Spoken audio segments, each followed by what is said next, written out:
कि दृष्टि वहां डालो जहां दृष्टि डालने की पात्रता होती है, क्योंकि 80% ऊर्जा हमारी नेत्रों से व्यर्थ होती है। जब हमारी ये आंखें गलत वस्तुओं पर पड़ती हैं तो वो आंखों के माध्यम से हमारे हृदय में प्रवेश करते हैं, और कई बार देखा होगा कि जो हम देखते हैं रात्रि के स्वप्न में भी हमें वही कुछ दिखाई देता है। इसलिए हमारी दृष्टि वहां जाए जहां सुंदरता है, जहां दृष्टि डालने की पात्रता है। एक और मौसी जी आई थी राम अवतार में, कौन? सूर्पणखा। क्या कहती हैं कि आज तक मुझे आपके समान, अपने समान कोई वर नहीं दिखाई दिया, पहली बार है जो मुझे कोई अपने समान दिखाई दिया है। राम जी को विवाह के लिए निमंत्रण दिया, तब मेरे प्रभु सूर्पणखा को उत्तर दे रहे थे, लेकिन दृष्टि सूर्पणखा के ऊपर नहीं डाली।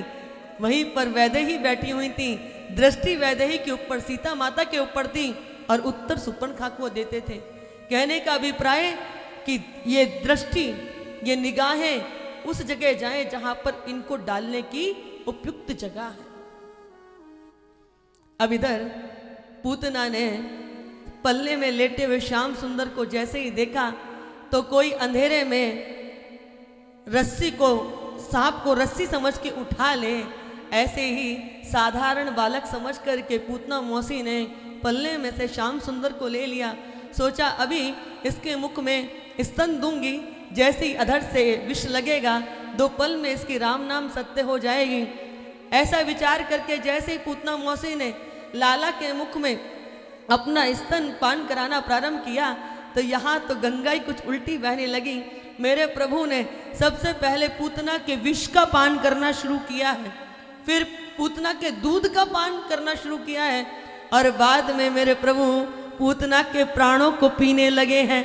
जैसे ही पूतना के प्राणों को पीना शुरू किया, तैसे ही पूतना कहती है, सा मुंचा मुंचाल मिति निष्पीडिय माना खिल जीव मरमणी, छोड़ दे छोड़ दे। कन्हैया कहते हैं मौसी जी छोड़वो तो हम जाने ही ना है, जाकू एक बार पकड़ ले में, और जब तक वाको उद्धार ना कर दे में तब तक हम जीव को छोड़े ना। पूतना कह रही है छोड़ दे छोड़ दे। अरे ये छोड़ता क्यों नहीं, ये मरता क्यों नहीं? पूतना अपना विकराल रूप धारण करके पीछे के द्वार से भागी है, भागते भागते छोड़ दे छोड़ दे।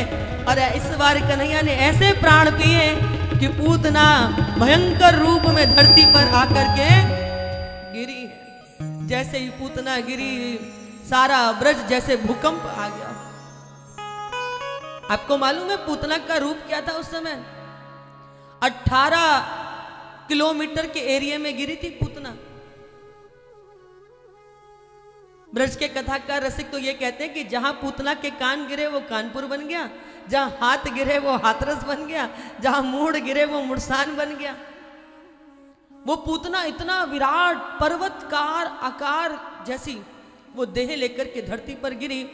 जैसे गिरी चारों ओर भूकंप हाहाकार। मैया को तो जैसे ही भयंकर गर्जना आई वो तो दौड़कर भीतर गई, देखो तो पलना में लाला ही ना है, मैया तो मूर्छित है गई। चारों ओर लाला को खोजने के लिए इधर उधर दौड़ने लगे तो देख रहे हैं कि दूर श्याम सुंदर विराट पूतना के वक्ष स्थल पर क्रीड़ा कर रहे हैं।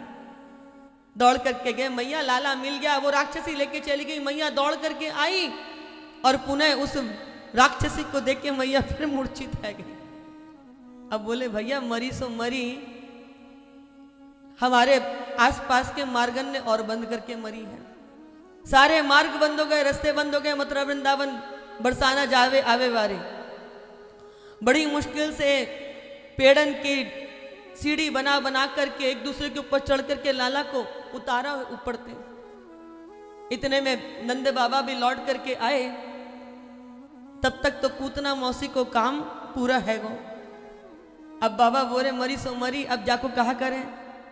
तो सारे ब्रजवासी ने कही कि जाओ लाला अपने अपने घरन ते कुल्हाड़ी और आरो लेके आओ। सारे ब्रजवासी अपने अपने घर गए, कुल्हाड़ी आरो ले लेकर के आए हैं वाकू काटवे के लिए। बोले जितने वृक्षन को नीचे दबा के मरी है वो सारे वृक्ष या पे धर के या की चिता बनाई जावे। अब जैसे ही उस पूतना की चिता में अग्नि दई तो यहां एक विचित्र सी घटना घटित भई। पूतना लोक बालगनी राक्षसी रुदिरासना जिंघासयापि हरे स्तनम दत्वाप सद्गति। चिता में जैसी अग्नि दी वैसे ही पूतना की अग्नि से सुगंध उड़ने लगी है। बड़ी विचित्रता है।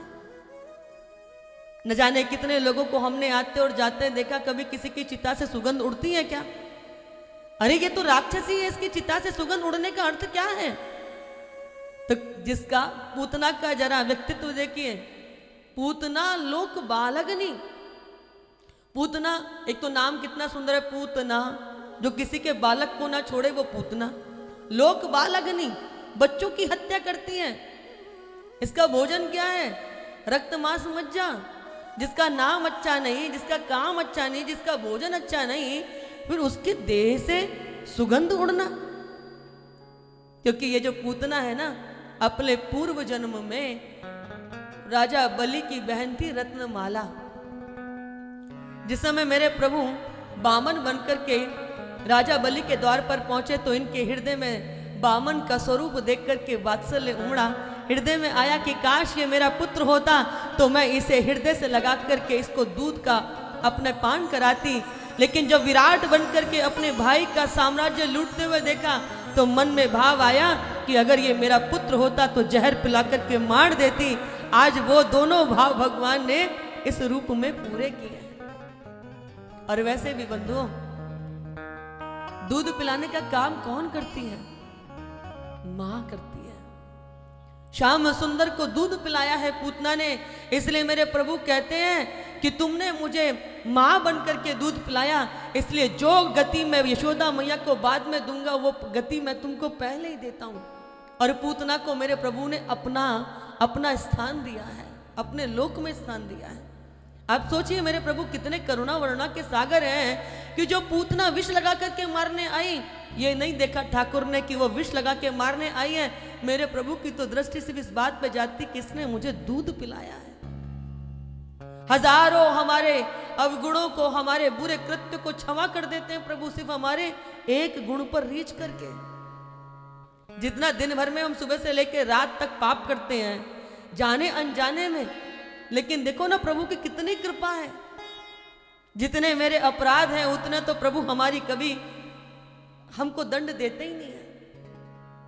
ये तो बहुत बड़ी कृपा है कलयुग में कि यह कलयुग का परम प्रतापा मानस पुण्य हो ही नहीं पापा। वरना पहले तो मन में भी हमारे गलत विचार आ जाते थे, उसका भी हमको पाप भोगना पड़ता था। प्रभु जानते थे कि कलयुग में तो व्यक्ति सुबह से शाम तक न जाने कितने मानसिक पाप करेगा। इसलिए प्रभु की कितनी बड़ी कृपा है कि अगर आपने मन से कुछ विचार भी बुरा कर लिया तो आपको उसका पाप का भागीदार आप नहीं बनोगे। लेकिन आपके चित्त में एक भी अच्छा विचार किसी के लिए आ गया तो उस सुंदर विचार करने का आपको पुण्यत्व प्राप्त हो जाएगा। ये कलयुग की महिमा है। लोग कहते हैं कलयुग बहुत बुरा, कलयुग बहुत बुरा। हमें तो कहीं कलयुग दिखता ही नहीं है। हमें लगता है कलयुग से ज्यादा श्रेष्ठ क्या होगा कि जहां पर भगवान की कथा सुनना भी कितनी सहजता से प्राप्त हो जाता है। ये कहां से कलयुग बुरा है।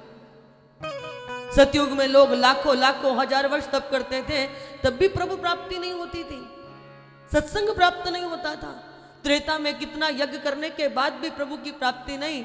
लेकिन कलयुग में सहज केवल नाम संकीर्तन के बल पर प्रभु को प्राप्त किया जा सकता है, भव सागर को पार किया जा सकता है।